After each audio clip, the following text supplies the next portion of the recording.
Alfred George Tuck was born in 1894 in Kyneton, Victoria, and grew up on High Street in the town. He was one of James and Mary Tuck's 6 children. 4 of his 10 cousins who enlisted in the Australian Army in World War I were killed. Family legend has it that Tuck's brother Stanley was so upset at the apparent death and disappearance of his little brother that he enlisted. An Anglican, Tuck was a tinsmith and plumber like his father.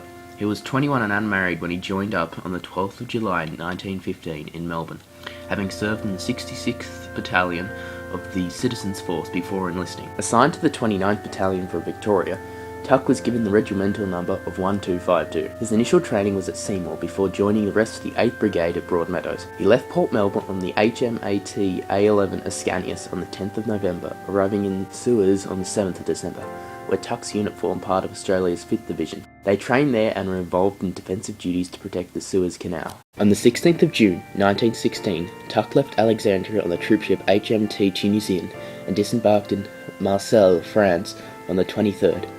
From there they were taken up north by train before moving into the front line at night on the 10th of July, taking up position in the Boignor-Grenier. One of the worst days in Australia's military history, Fromelles was intended as a strategic diversion directed at German trenches near a small hill known as the Sugarloaf. The 5th Division alone suffered more than 5,500 casualties. Australian war correspondent Charles Bean wrote in his diary, "We found the old no-man's land simply full of our dead." Tuck was one of these, dying in the first 24 hours of the battle. One member of the 29th Battalion summed up the battle.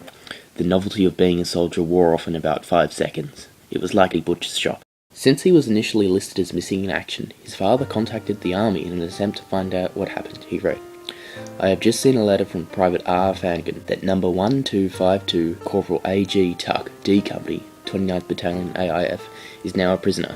Can you give me any particulars of my son? He was officially reported missing between the 19th and 20th of July last." These letters went back and forth. Tuck's father died thinking that his son may have still been alive. 3 months after the battle, the mystery was solved.